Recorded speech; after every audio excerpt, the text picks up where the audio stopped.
Hi everyone, Anthony Fantano here, the internet's busiest music nerd.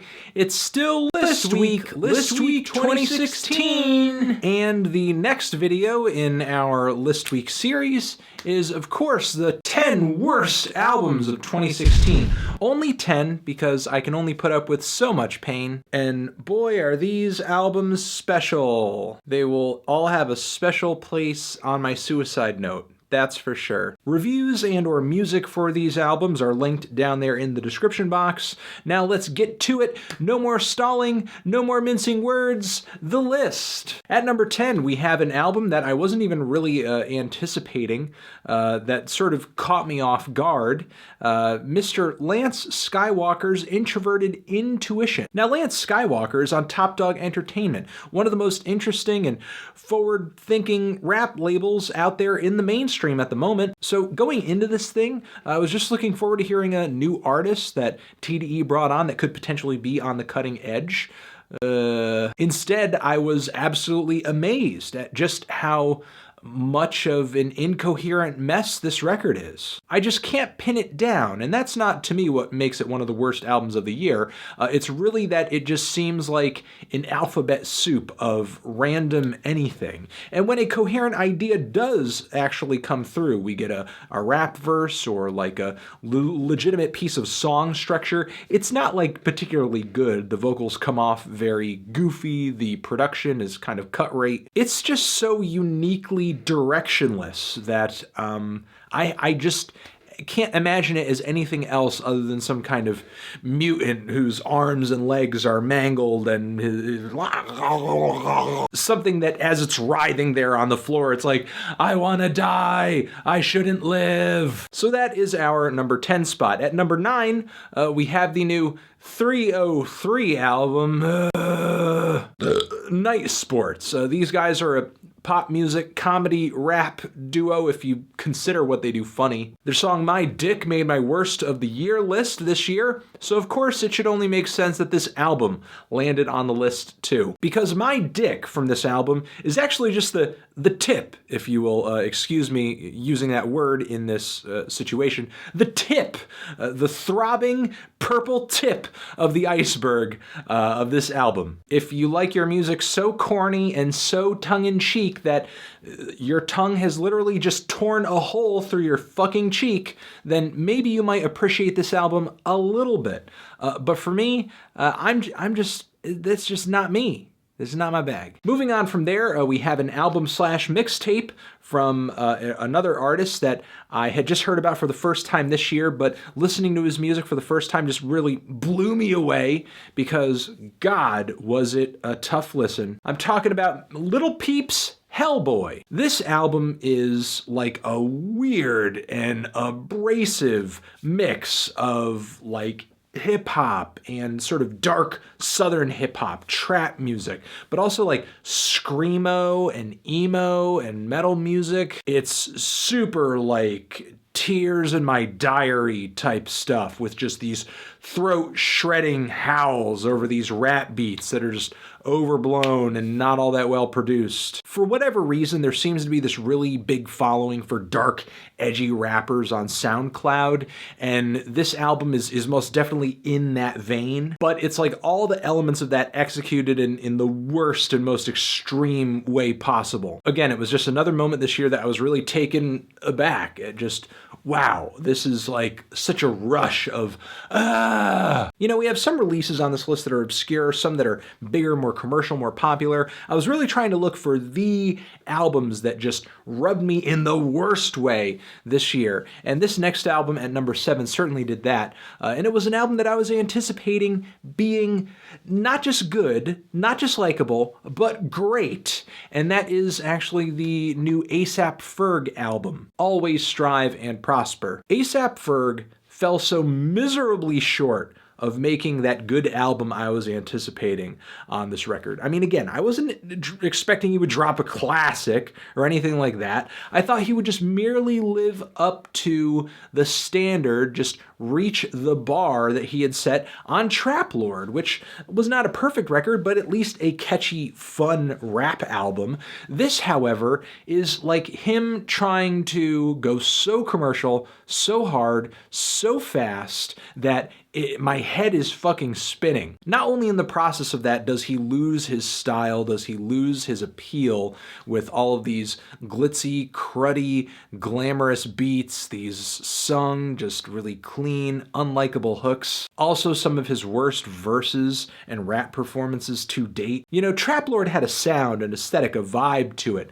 It was not only dark and sort of atmospheric, but it was also very godly feeling. This album has no sense of identity whatsoever. ASAP Ferg really just starts coloring outside of the lines and into territory that really just was not his strong point at all. Just this really trashy pop rap that just leaves a nasty taste in my mouth. I mean, hopefully he can actually come through in the future with a new project, but really this was just such a massive disappointment that I fear that that will never happen. Moving on from there, we have another hip-hop release at number 6 that I thought was even worse, mostly because it's barely even a project. It is unfinished as a project can be, and that would be the new Desiigner mixtape, New English. Again, if you could even call this thing a mixtape, a myriad of the tracks on this project are just like half songs or snippets. I wouldn't even call them interludes. They're like what's supposed to be a song, but then just stops abruptly because it wasn't finished. This was clearly a rush job because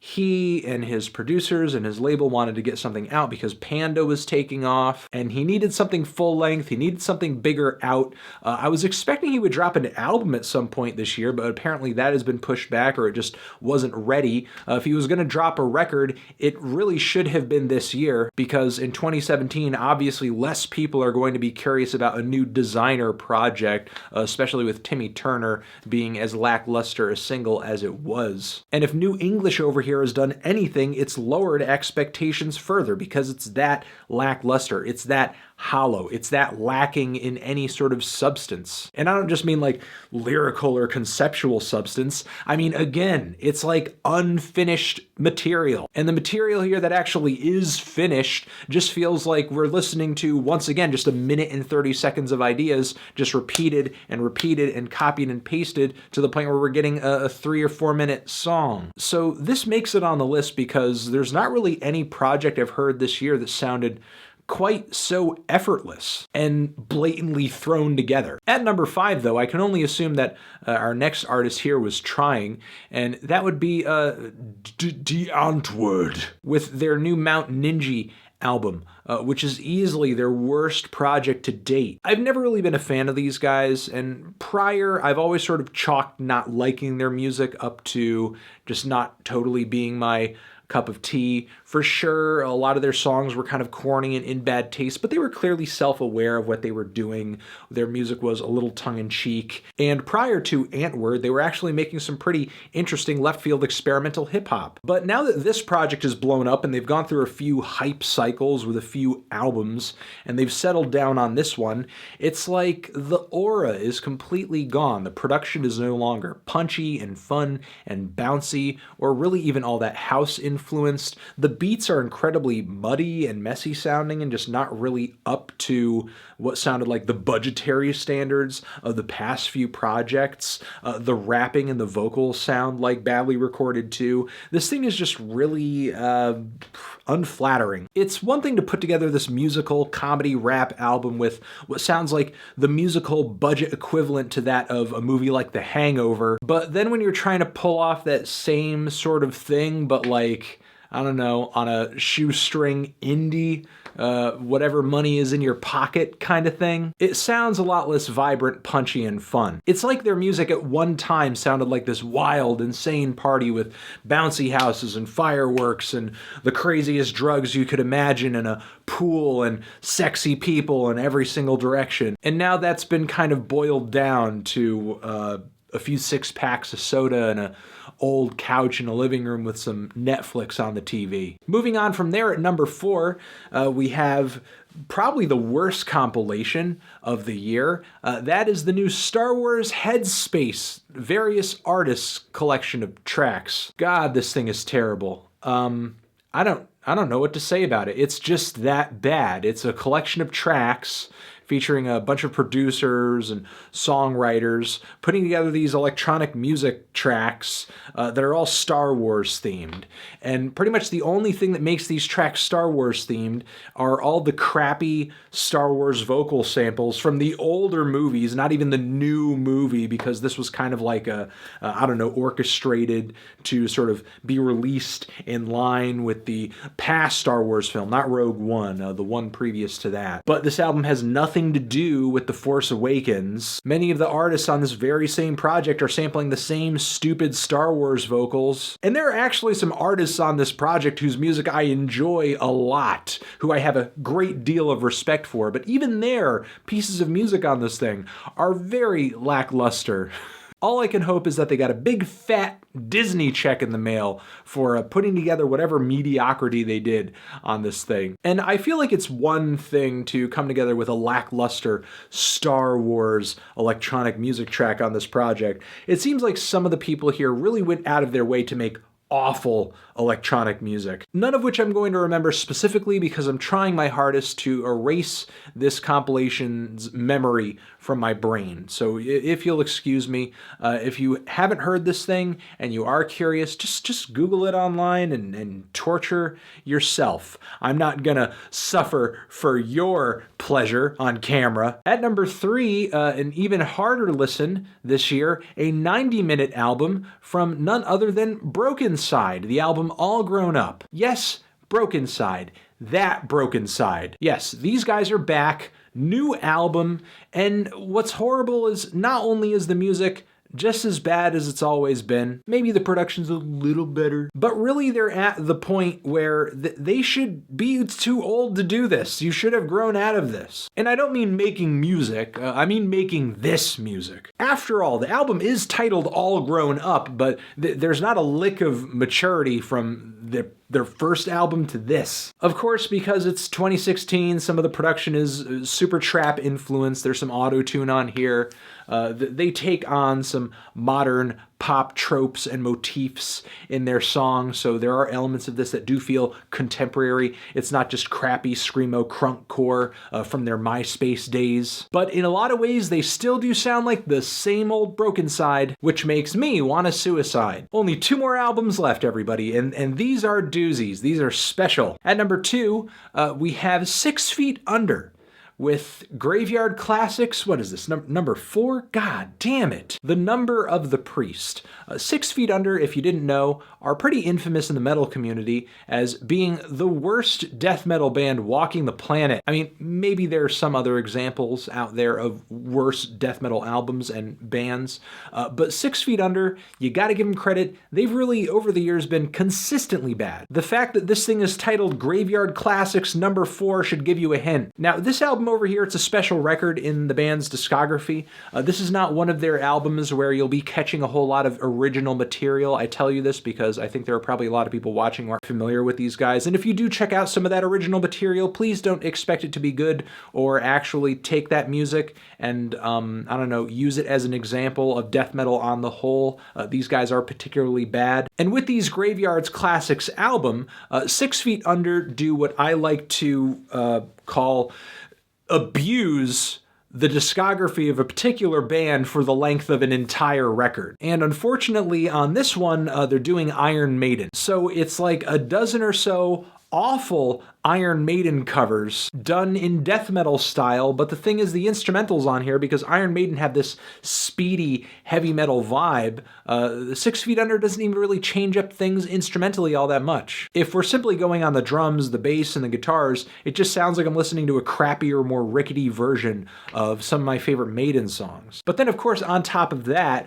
we have to have these rough, growled, Cookie Monster, gargled vocals that are absolutely disgusting to the here and add nothing to this style of metal. It's just all in bad taste, and there's really nothing on it that hints to me that they're actually doing it, I don't know, with even a lick of self-awareness. Because they keep coming out with these things when they should have just stopped at that bad AC/DC covers album that they did. And my fear is that in the future, we'll see a Graveyard Classics number 5. But hopefully it doesn't come to that. Hopefully the buck stops here, because this album, as far as their covers records go, is a whole new apex of awful. And finally, at our number 1 spot on my worst albums of 2016, a lot of you most likely saw this coming because of the very popular and very long review I released for this video earlier this year, and that would be the new Corey Feldman album, Angelic To The Core, Angelic Funkadelic / Angelic Rockadelic. Yes, ladies and gentlemen, this 90-minute mishmash of every genre Corey Feldman has ever heard is my worst album of 2016. Not only because it's awful as far as music goes, but this thing is so bad, it actually sort of starts to come full circle and become good, because it's hilariously bad. Personally, in a lot of ways, I think it's music's answer to Tommy Wiseau's The Room, because it's that corny, it's that awful, it's that lackluster, it's that unaware of how bad it is. Like, there's seriously a zaniness, a loopiness to this album that is clear even before you listen to the record. Just look at the cover. We have Grandpa Skrillex being pulled up from hell by 2 scantily clad angels. You don't see that kind of cover every day. Of course, this is going to be a unique experience. And when I was writing my review for this album, I was struggling